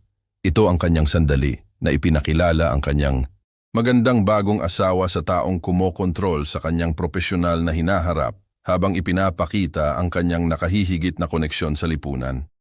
Mr. Kline. Ang boses ni Derek ay umalingaw-ngaw ng perpekto sa ingay ng pagtanggap. Gusto ko kayong ipakilala sa aking asawa, si Nancy, at sa kanyang ama. Lumapit ako, sinasabay ang aking paglapit sa katumpakan ng isang watchmaker. 4 na buwan ng pasensya ay malapit nang magbayad ng mga dibidendo na magpapatong-patong sa loob ng maraming taon. Lumingon si Walter na may magalang na interes, inabot ang kanyang kamay kay Nancy. Pagbati, aking mahal. Palagi kang binabanggit ni Derek tungkol sa iyo. Salamat Mr. Glenn. Labis kang hinahangaan ni Derek. Ngumiti si Derek sa palitan na ito. Ang kanyang dibdib ay nakikitang umbok sa pagmamalaki. Pagkatapos ay nag-gesture siya patungo sa akin ng may kaswal na paghamak. At ito ang aking biyenan, si Porter Wood. Ang tono ni Derek ay bahagyang nagbago. Nagdadala ng sapat na pagwawalang bahala upang maitatag ang hierarchy. Siya ay, isa siyang walang trabahong retirado, nakatira ng simple sa Evanston. Ang mga salita ay nakabitin sa hangin na parang mamahaling pabango, halata sa lahat sa loob ng maririnig na distansya. Ilang kasamahan ni Derek ang lumapit. Marahil ay umaasa sa isa pang pagpapakita ng superioridad sa lipunan ng kanilang umuusbong na bituin. Ang ulo ni Walter ay dahan-dahang lumingon sa akin. Ang kanyang pagiging executive na kalmado ay naglaho sa isang sandali lamang. Ang kanyang mga mata ay natagpuan ang aking mukha, pagkatapos ay bumaba kaagad sa aking cufflinks. Ang logo ng Teknova ay nakakuha ng chandelier light ng perpekto, platinum at mga diamante na nagbabaybay ng 30 taon ng pakikipagsosyo. Porter. Ang boses ni Walter ay nagdala ng tunay na pagkabigla. Porter Wood. Kumurap si Derek, malinaw na hindi inaasahan ang antas na ito ng pagkilala. Kilala mo siya? Kilala ko? Bahagyang tumaas ang boses ni Walter, na umaakit ng atensyon mula sa mga kalapit na pag-uusap. Porter, ano ang ginagawa mo rito sa gitna ng lahat? Dumadalo sa kasal ng aking anak na babae, sagot ko ng kalmado. Inabot ang aking kamay. Mabuting makita ka, Walter. Mukha kang maayos. Ang mukha ni Derek ay umikot sa pagkalito, hinala at lumalaking alarma. Mr. Clean, sa tingin ko ay may pagkakamali. Ito ay biyenan lang ni Nancy. Wala siyang trabaho. Tinitigan ni Walter si Derek na parang inanunsyo niya ang kanyang intensyon na maging isang profesional na artista sa sirkero. Walang trabaho? Derek? Ito si Porter Wood, co-founder ng Teknova Innovations, ang aking business partner sa loob ng 30 taon. Ang mga salita ay tumama kay Derek na parang pisikal na suntok. Pinanood ko ang kanyang mukha na nagbago mula sa kumpiyansang superioridad tungo sa dawning horror. Ang kanyang bibig ay bumubuka at nagsasara ng walang tunog. Sa paligid namin, ang mga pag-uusap ay tumigil ng ganap. Mga panauhin sa kasal na nakakaramdam ng drama na mas nakakaakit kaysa sa small talk. Partner, bahagyang pumutol ang boses ni Derek. Imposible iyon. Siya ay ano lang. Ang tono ni Walter ay nagbago mula sa sorpresa tungo sa isang bagay na mas hindi pala kaibigan. Basta ang lalaki na nagtayo ng ating kumpanya mula sa wala. Basta ang henyo na lumikha ng kalahati ng ating mga pangunahing teknolohiya. Basta ang aking pinakamalapit na kaibigan at kasamahan sa negosyo. Lumingon si Derek upang tumitig sa akin. Ang kanyang mukha ay maputla sa ilalim ng kanyang wedding tan. Ikaw ba talaga ang co-founder at pangunahing shareholder ng Teknova Innovations? Kinumpirma ko ng mahina. Ang kumpanya kung saan ka nagpalipas ng 3 taon na ipinapaliwanag sa akin kung paano talaga gumagana ang negosyo. Lumapit si Nancy kay Derek. Ang kanyang mukha ay isang halo ng pakikiramay at pagkabalisa. Alam niyang darating ang sandaling ito. Ngunit hindi siya makakapaghanda para sa pampublikong pagkawasak na nakasulat sa kanyang bagong kasal na ekspresyon. Ang mga executive instinct ni Walter ay nagiging aktibo na ngayon. Ang kanyang boses ay nagdadala ng autoridad ng isang taong sanay sa mahihirap na desisyon sa tauhan. Derek, eksaktong ano ang sinasabi mo sa aking business partner? Ang bibig ni Derek ay gumagalaw ng walang tunog. Ang kanyang kumpiyansang persona sa araw ng kasal ay nagiging parang magastos na papel sa ulan. Ang mga kasamahan na humanga sa kanyang mga kasanayan sa networking ay nasasaksihan ngayon ang pinakakapansin-pansing profesional na pagguho sa 30 taong kasaysayan ng Teknova. Hindi ko alam, huling sinabi ni Derek, ang kanyang boses ay halos mahina. Hindi niya sinabi sa akin. Ang ekspresyon ni Walter ay nagpapahiwatig na ang paliwanag na ito ay ganap na hindi sapat. Ang mukha ni Derek ay nagbago mula sa wedding day glow tungo sa surgical sweet paleness sa wala pang 30 segundo. Sa paligid namin, ang pagtanggap sa kasal ay naging isang cautionary tale tungkol sa mga panganib ng mga palagay. Nagiging isang walang humpay na pagtanggi ang mga salita ni Derek habang nagtutuloy si Walter. Ang kanyang boses ay may bakal na nagpapahirap sa mga negosasyon sa boardroom. Ang taong nagtayo ng ating kumpanya ay ang taong tinatawag mong walang trabaho, patuloy ni Walter. Mayroong dapat na isang bagay na magagawa ko, humingi si Derek. Ang kanyang boses ay pumutol na parang pagkabata. Isang paraan upang ayusin ito. Mag-aalok ako ng pampublikong paghingi ng tawad, tanggapin ang pagbaba, anuman. Tiningnan ni Walter si Derek na may ekspresyon ng isang taong nakakatuklas ng amag sa mamahaling alak. Maaaring humingi ka ng tawad kay Porter siyempre. Kung mababago nito ang anumang bagay, ay nananatiling makikita. Ang mukha ni Derek ay nagpalipat-lipat mula sa maputla tungo sa abo. Ang kanyang paghinga ay mababaw at mabilis. Hinawakan ni Nancy ang kanyang braso, ngunit siya ay masyadong malayo sa takot upang mapansin ang ginhawa. Sa paligid namin, ang pagtanggap sa kasal ay naging isang cautionary tale tungkol sa mga panganib ng mga palagay. Mayroong dapat na isang bagay na magagawa ko, humingi si Derek. Ang kanyang boses ay pumutol na parang pagkabata. Isang paraan upang ayusin ito. Mag-aalok ako ng pampublikong paghingi ng tawad. Tanggapin ang pagbaba. Anuman. Tiningnan ni Walter si Derek na may ekspresyon ng isang taong nakakatuklas ng amag sa mamahaling alak. Maaaring humingi ka ng tawad kay Porter siyempre. Kung mababago nito ang anumang bagay, ay nananatiling makikita. Ang mukha ni Derek ay nagpalipat-lipat mula sa maputla tungo sa abo. Ang kanyang paghinga ay mababaw at mabilis. Hinawakan ni Nancy ang kanyang braso, ngunit siya ay masyadong malayo sa takot upang mapansin ang ginhawa. Sa paligid namin, ang pagtanggap sa kasal ay naging isang cautionary tale tungkol sa mga panganib ng mga palagay. Mayroong dapat na isang bagay na magagawa ko, humingi si Derek. Ang kanyang boses ay pumutol na parang pagkabata. Isang paraan upang ayusin ito. Mag-aalok ako ng pampublikong paghingi ng tawad, tanggapin ang pagbaba, anuman. Tiningnan ni Walter si Derek na may ekspresyon ng isang taong nakakatuklas ng amag sa mamahaling alak. Maaring humingi ka ng tawad kay Porter siyempre. Kung mababago nito, ang anumang bagay ay nananatiling makikita.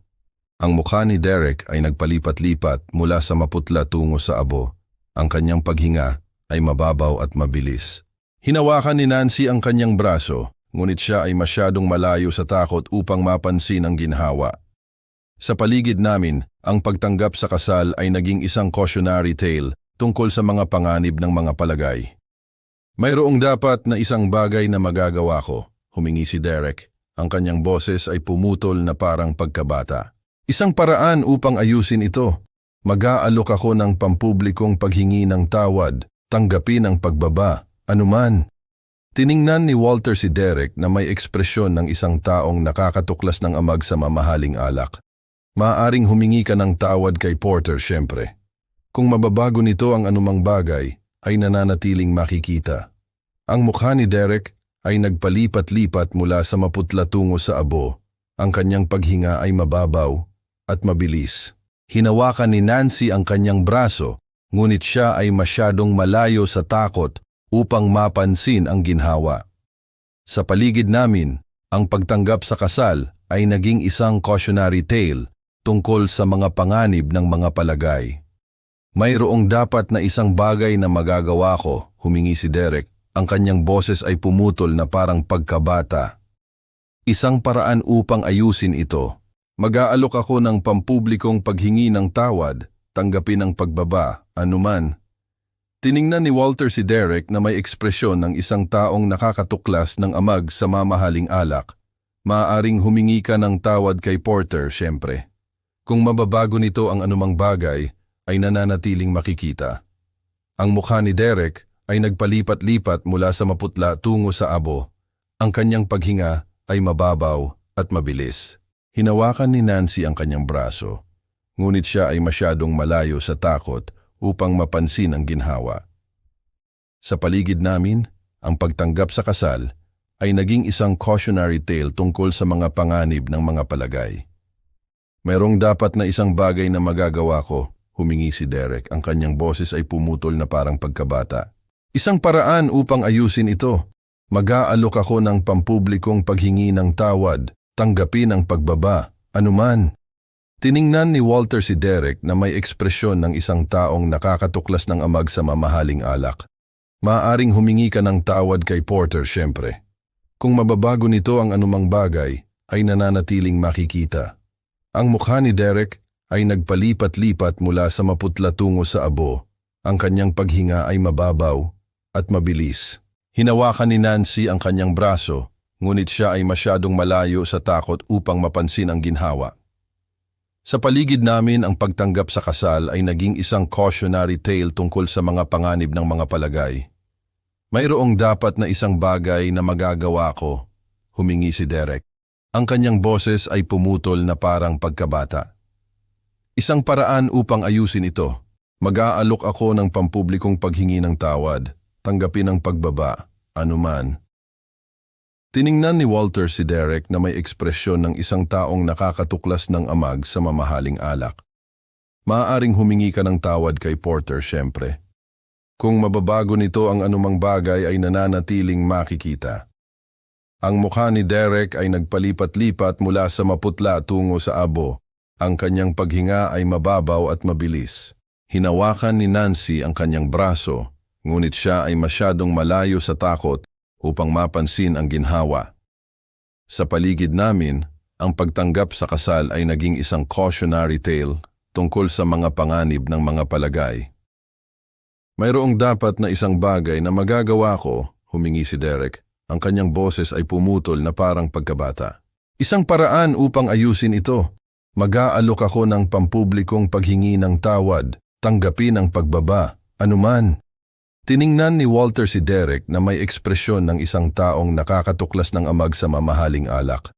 Maaaring humingi ka ng tawad kay Porter siyempre. Kung mababago nito ang anumang bagay, ay nananatiling makikita. Ang mukha ni Derek ay nagpalipat-lipat mula sa maputla tungo sa abo.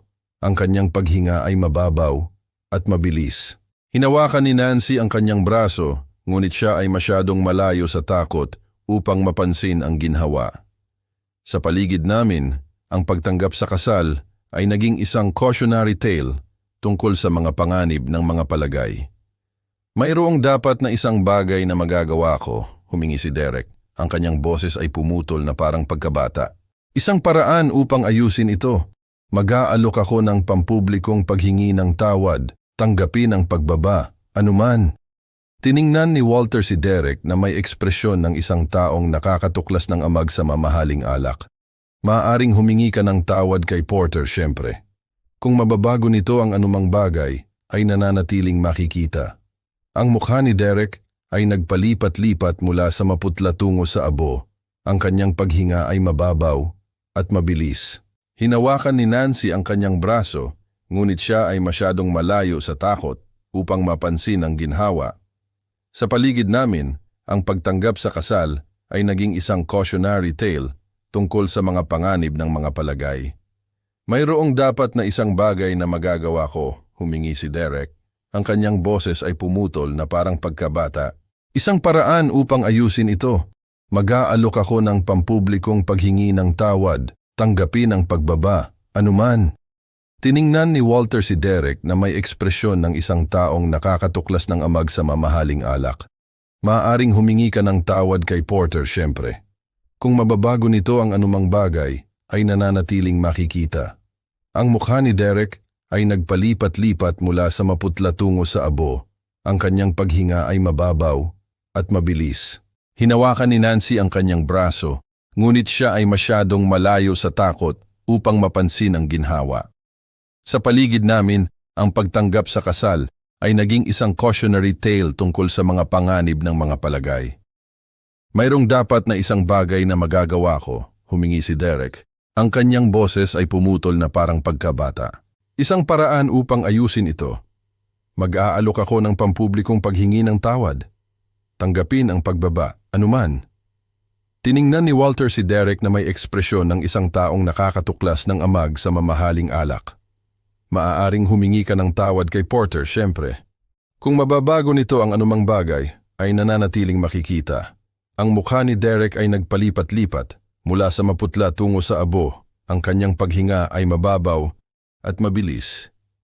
Hinawakan ni Nancy ang kanyang braso, ngunit siya ay masyadong malayo sa takot upang mapansin ang ginhawa. Sa paligid namin, ang pagtanggap sa kasal ay naging isang cautionary tale tungkol sa mga panganib ng mga palagay. Mayroong dapat na isang bagay na magagawa ko, humingi si Derek. Ang kanyang boses ay pumutol na parang pagkabata. Isang paraan upang ayusin ito, mag-aalok ako ng pampublikong paghingi ng tawad, tanggapin ang pagbaba, anuman. Tiningnan ni Walter si Derek na may ekspresyon ng isang taong nakakatuklas ng amag sa mamahaling alak. Maaaring humingi ka ng tawad kay Porter, syempre. Kung mababago nito ang anumang bagay, ay nananatiling makikita. Ang mukha ni Derek ay nagpalipat-lipat mula sa maputla tungo sa abo. Ang kanyang paghinga ay mababaw at mabilis. Hinawakan ni Nancy ang kanyang braso, ngunit siya ay masyadong malayo sa takot upang mapansin ang ginhawa. Sa paligid namin, ang pagtanggap sa kasal ay naging isang cautionary tale tungkol sa mga panganib ng mga palagay. Mayroong dapat na isang bagay na magagawa ko, humingi si Derek. Ang kanyang boses ay pumutol na parang pagkabata. Isang paraan upang ayusin ito. Mag-aalok ako ng pampublikong paghingi ng tawad, tanggapin ang pagbaba, anuman. Tiningnan ni Walter si Derek na may ekspresyon ng isang taong nakakatuklas ng amag sa mamahaling alak. Maaaring humingi ka ng tawad kay Porter, syempre. Kung mababago nito ang anumang bagay, ay nananatiling makikita. Ang mukha ni Derek ay nagpalipat-lipat mula sa maputla tungo sa abo. Ang kanyang paghinga ay mababaw at mabilis. Hinawakan ni Nancy ang kanyang braso, ngunit siya ay masyadong malayo sa takot upang mapansin ang ginhawa. Sa paligid namin, ang pagtanggap sa kasal ay naging isang cautionary tale tungkol sa mga panganib ng mga palagay. Mayroong dapat na isang bagay na magagawa ko, humingi si Derek. Ang kanyang boses ay pumutol na parang pagkabata. Isang paraan upang ayusin ito. Mag-aalok ako ng pampublikong paghingi ng tawad, tanggapin ang pagbaba, anuman. Tiningnan ni Walter si Derek na may ekspresyon ng isang taong nakakatuklas ng amag sa mamahaling alak. Maaaring humingi ka ng tawad kay Porter, syempre. Kung mababago nito ang anumang bagay, ay nananatiling makikita. Ang mukha ni Derek ay nagpalipat-lipat mula sa maputla tungo sa abo. Ang kanyang paghinga ay mababaw at mabilis. Hinawakan ni Nancy ang kanyang braso, ngunit siya ay masyadong malayo sa takot upang mapansin ang ginhawa. Sa paligid namin, ang pagtanggap sa kasal ay naging isang cautionary tale tungkol sa mga panganib ng mga palagay.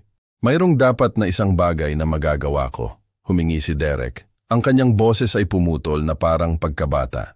Isang paraan upang ayusin ito. Mag-aalok ako ng pampublikong paghingi ng tawad, tanggapin ang pagbaba, anuman. Tiningnan ni Walter si Derek na may ekspresyon ng isang taong nakakatuklas ng amag sa mamahaling alak. Maaring humingi ka ng tawad kay Porter, syempre. Kung mababago nito ang anumang bagay, ay nananatiling makikita. Ang mukha ni Derek ay nagpalipat-lipat mula sa maputla tungo sa abo. Ang kanyang paghinga ay mababaw at mabilis. Hinawakan ni Nancy ang kanyang braso, ngunit siya ay masyadong malayo sa takot upang mapansin ang ginhawa. Sa paligid namin, ang pagtanggap sa kasal ay naging isang cautionary tale tungkol sa mga panganib ng mga palagay. Mayroong dapat na isang bagay na magagawa ko, humingi si Derek. Ang kanyang boses ay pumutol na parang pagkabata. Isang paraan upang ayusin ito. Mag-aalok ako ng pampublikong paghingi ng tawad, tanggapin ang pagbaba, anuman. Tiningnan ni Walter si Derek na may ekspresyon ng isang taong nakakatuklas ng amag sa mamahaling alak. Maaaring humingi ka ng tawad kay Porter, syempre. Kung mababago nito ang anumang bagay, ay nananatiling makikita. Ang mukha ni Derek ay nagpalipat-lipat mula sa maputla tungo sa abo. Ang kanyang paghinga ay mababaw at mabilis. Hinawakan ni Nancy ang kanyang braso, ngunit siya ay masyadong malayo sa takot upang mapansin ang ginhawa. Sa paligid namin, ang pagtanggap sa kasal ay naging isang cautionary tale tungkol sa mga panganib ng mga palagay. Mayroong dapat na isang bagay na magagawa ko, humingi si Derek. Ang kanyang boses ay pumutol na parang pagkabata. Isang paraan upang ayusin ito. Mag-aalok ako ng pampublikong paghingi ng tawad. Tanggapin ang pagbaba. Anuman. Tiningnan ni Walter si Derek na may ekspresyon ng isang taong nakakatuklas ng amag sa mamahaling alak. Maaaring humingi ka ng tawad kay Porter, siyempre. Kung mababago nito ang anumang bagay, ay nananatiling makikita. Ang mukha ni Derek ay nagpalipat-lipat mula sa maputla tungo sa abo. Ang kanyang paghinga ay mababaw at mabilis. Hinawakan ni Nancy ang kanyang braso, ngunit siya ay masyadong malayo sa takot upang mapansin ang ginhawa. Sa paligid namin, ang pagtanggap sa kasal ay naging isang cautionary tale tungkol sa mga panganib ng mga palagay.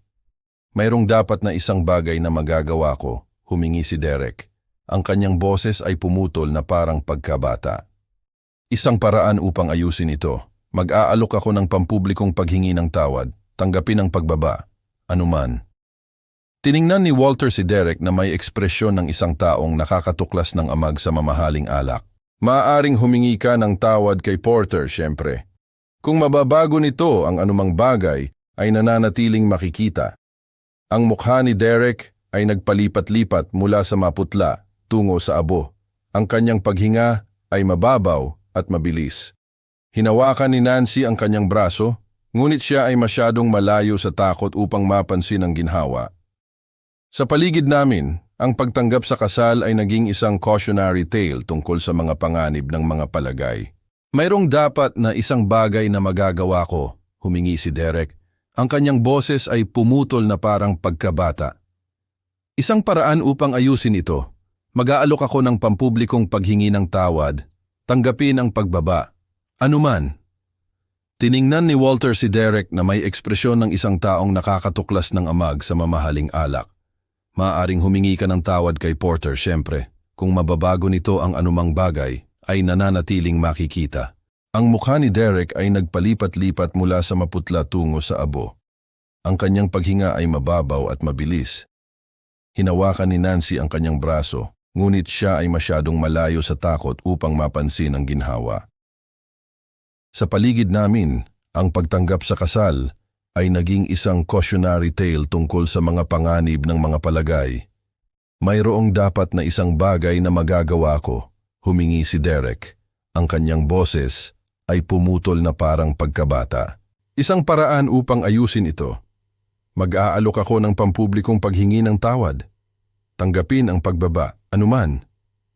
Tiningnan ni Walter si Derek na may ekspresyon ng isang taong nakakatuklas ng amag sa mamahaling alak. Maaaring humingi ka ng tawad kay Porter, siyempre. Kung mababago nito ang anumang bagay, ay nananatiling makikita. Ang mukha ni Derek ay nagpalipat-lipat mula sa maputla tungo sa abo. Ang kanyang paghinga ay mababaw. Pagbaba, anuman. Tiningnan ni Walter si Derek na may ekspresyon ng isang taong nakakatuklas ng amag sa mamahaling alak. Maaaring humingi ka ng tawad kay Porter, siyempre. Kung mababago nito ang anumang bagay, ay nananatiling makikita. Ang mukha ni Derek ay nagpalipat-lipat mula sa maputla tungo sa abo.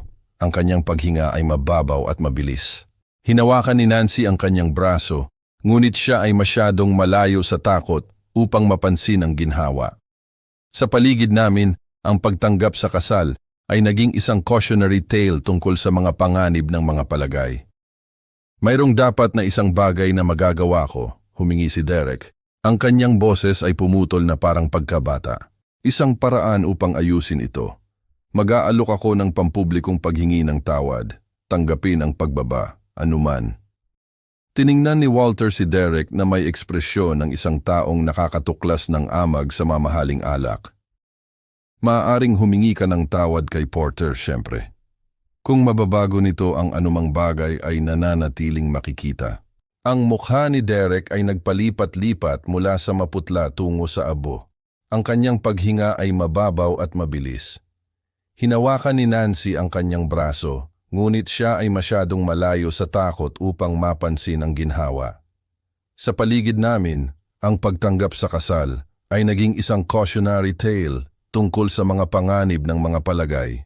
Mayroong dapat na isang bagay na magagawa ko, humingi si Derek. Ang kanyang boses ay pumutol na parang pagkabata. Isang paraan upang ayusin ito, mag-aalok ako ng pampublikong paghingi ng tawad, tanggapin ang pagbaba, anuman. Tiningnan ni Walter si Derek na may ekspresyon ng isang taong nakakatuklas ng amag sa mamahaling alak.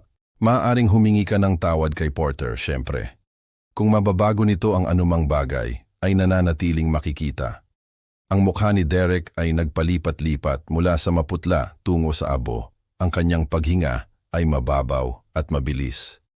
Hinawakan ni Nancy ang kanyang braso, ngunit siya ay masyadong malayo sa takot upang mapansin ang ginhawa. Sa paligid namin, ang pagtanggap sa kasal ay naging isang cautionary tale tungkol sa mga panganib ng mga palagay. Mayroong dapat na isang bagay na magagawa ko, humingi si Derek. Ang kanyang boses ay pumutol na parang pagkabata. Isang paraan upang ayusin ito, mag-aalok ako ng pampublikong paghingi ng tawad, tanggapin ang pagbaba, anuman. Tiningnan ni Walter si Derek na may ekspresyon ng isang taong nakakatuklas ng amag sa mamahaling alak. Maaaring humingi ka ng tawad kay Porter, syempre. Kung mababago nito ang anumang bagay, ay nananatiling makikita. Ang mukha ni Derek ay nagpalipat-lipat mula sa maputla tungo sa abo. Ang kanyang paghinga ay mababaw at mabilis. Hinawakan ni Nancy ang kanyang braso, ngunit siya ay masyadong malayo sa takot upang mapansin ang ginhawa. Sa paligid namin, ang pagtanggap sa kasal ay naging isang cautionary tale tungkol sa mga panganib ng mga palagay. Mayroong dapat na isang bagay na magagawa ko, humingi si Derek. Ang kanyang boses ay pumutol na parang pagkabata. Isang paraan upang ayusin ito. Mag-aalok ako ng pampublikong paghingi ng tawad. Tanggapin ang pagbaba, anuman. Tiningnan ni Walter si Derek na may ekspresyon ng isang taong nakakatuklas ng amag sa mamahaling alak. Maaaring humingi ka ng tawad kay Porter, syempre. Kung mababago nito ang anumang bagay, ay nananatiling makikita. Ang mukha ni Derek ay nagpalipat-lipat mula sa maputla tungo sa abo. Ang kanyang paghinga ay mababaw at mabilis. Hinawakan ni Nancy ang kanyang braso, ngunit siya ay masyadong malayo sa takot upang mapansin ang ginhawa. Sa paligid namin, ang pagtanggap sa kasal ay naging isang cautionary tale tungkol sa mga panganib ng mga palagay. Mayroong dapat na isang bagay na magagawa ko, humingi si Derek. Ang kanyang boses ay pumutol na parang pagkabata. Isang paraan upang ayusin ito. Mag-aalok ako ng pampublikong paghingi ng tawad, tanggapin ang pagbaba, anuman. Tiningnan ni Walter si Derek na may ekspresyon ng isang taong nakakatuklas ng amag sa mamahaling alak. Maaaring humingi ka ng tawad kay Porter, syempre. Kung mababago nito ang anumang bagay, ay nananatiling makikita. Ang mukha ni Derek ay nagpalipat-lipat mula sa maputla tungo sa abo.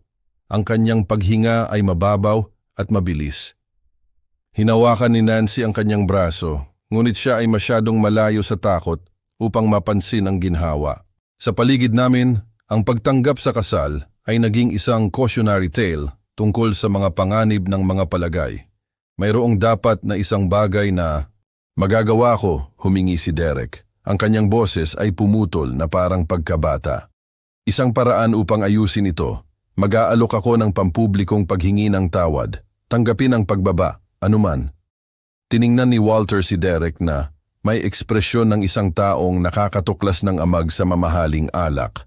Maaaring humingi ka ng tawad kay Porter, syempre. Kung mababago nito ang anumang bagay, ay nananatiling makikita. Ang mukha ni Derek ay nagpalipat-lipat mula sa maputla tungo sa abo. Ang kanyang paghinga ay mababaw at mabilis. Hinawakan ni Nancy ang kanyang braso, ngunit siya ay masyadong malayo sa takot upang mapansin ang ginhawa. Sa paligid namin, ang pagtanggap sa kasal ay naging isang cautionary tale tungkol sa mga panganib ng mga palagay. Mayroong dapat na isang bagay na magagawa ko, humingi si Derek. Ang kanyang boses ay pumutol na parang pagkabata. Isang paraan upang ayusin ito, Mag-aalok ako ng pampublikong paghingi ng tawad. Tanggapin ang pagbaba, anuman. Tiningnan ni Walter si Derek na may ekspresyon ng isang taong nakakatuklas ng amag sa mamahaling alak. Maaaring humingi ka ng tawad kay Porter, syempre. Kung mababago nito ang anumang bagay, ay nananatiling makikita. Ang mukha ni Derek ay nagpalipat-lipat mula sa maputla tungo sa abo. Ang kanyang paghinga ay mababaw at mabilis. Hinawakan ni Nancy ang kanyang braso, ngunit siya ay masyadong malayo sa takot upang mapansin ang ginhawa. Sa paligid namin, ang pagtanggap sa kasal ay naging isang cautionary tale tungkol sa mga panganib ng mga palagay. Mayroong dapat na isang bagay na magagawa ko, humingi si Derek. Ang kanyang boses ay pumutol na parang pagkabata. Isang paraan upang ayusin ito. Mag-aalok ako ng pampublikong paghingi ng tawad. Tanggapin ang pagbaba, anuman. Tiningnan ni Walter si Derek na may ekspresyon ng isang taong nakakatuklas ng amag sa mamahaling alak. Maaaring humingi ka ng tawad kay Porter, syempre. Kung mababago nito ang anumang bagay, ay nananatiling makikita. Ang mukha ni Derek ay nagpalipat-lipat mula sa maputla tungo sa abo. Ang kanyang paghinga ay mababaw at mabilis. Hinawakan ni Nancy ang kanyang braso, ngunit siya ay masyadong malayo sa takot upang mapansin ang ginhawa. Sa paligid namin, ang pagtanggap sa kasal ay naging isang cautionary tale tungkol sa mga panganib ng mga palagay. Mayroong dapat na isang bagay na magagawa ko, humingi si Derek. Ang kanyang boses ay pumutol na parang pagkabata. Isang paraan upang ayusin ito. Mag-aalok ako ng pampublikong paghingi ng tawad. Tanggapin ang pagbaba, anuman. Tiningnan ni Walter si Derek na may ekspresyon ng isang taong nakakatuklas ng amag sa mamahaling alak. Maaaring humingi ka ng tawad kay Porter, syempre. Kung mababago nito ang anumang bagay, ay nananatiling makikita. Ang mukha ni Derek ay nagpalipat-lipat mula sa maputla tungo sa abo. Ang kanyang paghinga ay mababaw at mabilis. Hinawakan ni Nancy ang kanyang braso, ngunit siya ay masyadong malayo sa takot upang mapansin ang ginhawa. Sa paligid namin, ang pagtanggap sa kasal ay naging isang cautionary tale tungkol sa mga panganib ng mga palagay. Mayroong dapat na isang bagay na magagawa ko, humingi si Derek. Ang kanyang boses ay pumutol na parang pagkabata. Isang paraan upang ayusin ito. Mag-aalok ako ng pampublikong paghingi ng tawad. Tanggapin ang pagbaba, anuman. Tiningnan ni Walter si Derek na may ekspresyon ng isang taong nakakatuklas ng amag sa mamahaling alak. Maaaring humingi ka ng tawad kay Porter, syempre. Kung mababago nito ang anumang bagay, ay nananatiling makikita. Ang mukha ni Derek ay nagpalipat-lipat mula sa maputla tungo sa abo. Ang kanyang paghinga ay mababaw at mabilis. Hinawakan ni Nancy ang kanyang braso, ngunit siya ay masyadong malayo sa takot upang mapansin ang ginhawa. Sa paligid namin, ang pagtanggap sa kasal ay naging isang cautionary tale tungkol sa mga panganib ng mga palagay. Mayroong dapat na isang bagay na magagawa ko, humingi si Derek. Ang kanyang boses ay pumutol na parang pagkabata. Isang paraan upang ayusin ito. Mag-aalok ako ng pampublikong paghingi ng tawad. Tanggapin ang pagbaba, anuman. Tiningnan ni Walter si Derek na may ekspresyon ng isang taong nakakatuklas ng amag sa mamahaling alak. Maaaring humingi ka ng tawad kay Porter, syempre. Kung mababago nito ang anumang bagay, ay nananatiling makikita. Ang mukha ni Derek ay nagpalipat-lipat mula sa maputla tungo sa abo. Ang kanyang paghinga ay mababaw at mabilis. Hinawakan ni Nancy ang kanyang braso, ngunit siya ay masyadong malayo sa takot. Derek ay nagpalipat-lipat mula sa maputla tungo sa abo. Ang kanyang paghinga ay mababaw at mabilis. Hinawakan ni Nancy ang kanyang braso, ngunit siya ay masyadong malayo sa takot upang mapansin ang ginhawa. Sa paligid namin, ang pagtanggap sa kasal ay naging isang cautionary tale tungkol sa mga panganib ng mga palagay. Mayroong dapat na isang bagay na magagawa ko, humingi si Derek. Ang kanyang boses ay pumutol na parang pagkabata. Isang paraan upang ayusin ito. Mag-aalok ako ng pampublikong paghingi ng tawad. Tanggapin ang pagbaba, anuman. Tiningnan ni Walter si Derek na may ekspresyon ng isang taong nakakatuklas ng amag sa mamahaling alak. Maaaring humingi ka ng tawad kay Porter, syempre. Kung mababago nito ang anumang bagay, ay nananatiling makikita. Ang mukha ni Derek ay nagpalipat-lipat mula sa maputla tungo sa abo. Ang kanyang paghinga ay mababaw at mabilis. Hinawakan ni Nancy ang kanyang braso, ngunit siya ay masyadong malayo sa takot upang mapansin ang ginhawa. Sa paligid namin, ang pagtanggap sa kasal ay naging isang cautionary tale tungkol sa mga panganib ng mga palagay. Mayroong dapat na isang bagay na magagawa ko, humingi si Derek. Ang kanyang boses ay pumutol na parang pagkabata. Isang paraan upang ayusin ito. Mag-aalok ako ng pampublikong paghingi ng tawad. Tanggapin ang pagbaba, anuman. Tiningnan ni Walter si Derek na may ekspresyon ng isang taong nakakatuklas ng amag sa mamahaling alak. Maaaring humingi ka ng tawad kay Porter, syempre. Kung mababago nito ang anumang bagay, ay nananatiling makikita. Ang mukha ni Derek ay nagpalipat-lipat mula sa maputla tungo sa abo. Ang kanyang paghinga ay mababaw at mabilis. Hinawakan ni Nancy ang kanyang braso, ngunit siya ay masyadong malayo sa takot upang mapansin ang ginhawa. Sa paligid namin, ang pagtanggap sa kasal ay naging isang cautionary tale tungkol sa mga panganib ng mga palagay. Mayroong dapat na isang bagay na magagawa ko, humingi si Derek. Ang kanyang boses ay pumutol na parang pagkabata. Isang paraan upang ayusin ito. Mag-aalok ako ng pampublikong paghingi ng tawad. Tanggapin ang pagbaba, anuman. Tiningnan ni Walter si Derek na may ekspresyon ng isang taong nakakatuklas ng amag sa mamahaling alak. Maaaring humingi ka ng tawad kay Porter, syempre. Kung mababago nito ang anumang bagay, ay nananatiling makikita. Ang mukha ni Derek ay nagpalipat-lipat mula sa maputla tungo sa abo. Ang kanyang paghinga ay mababaw at mabilis. Hinawakan ni Nancy ang kanyang braso, ngunit siya ay masyadong malayo sa takot upang mapansin ang ginhawa. Sa paligid namin, ang pagtanggap sa kasal ay naging isang cautionary tale tungkol sa mga panganib ng mga palagay. Mayroong dapat na isang bagay na magagawa ko, humingi si Derek. Ang kanyang boses ay pumutol na parang pagkabata. Isang paraan upang ayusin ito. Mag-aalok ako ng pampublikong paghingi ng tawad. Tanggapin ang pagbaba, anuman. Tiningnan ni Walter si Derek na may ekspresyon ng isang taong nakakatuklas ng amag sa mamahaling alak. Maaaring humingi ka ng tawad kay Porter, syempre. Kung mababago nito ang anumang bagay, ay nananatiling makikita. Ang mukha ni Derek ay nagpalipat-lipat mula sa maputla tungo sa abo. Ang kanyang paghinga ay mababaw at mabilis. Hinawakan ni Nancy ang kanyang braso, ngunit siya ay masyadong malayo sa takot upang mapansin ang ginhawa.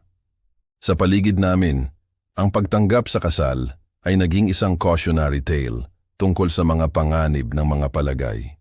Mayroong dapat na isang bagay na magagawa ko, humingi si Derek. Ang kanyang boses ay pumutol na parang pagkabata. Isang paraan upang ayusin ito. Mag-aalok ako ng pampublikong paghingi ng tawad, tanggapin ang pagbaba, anuman.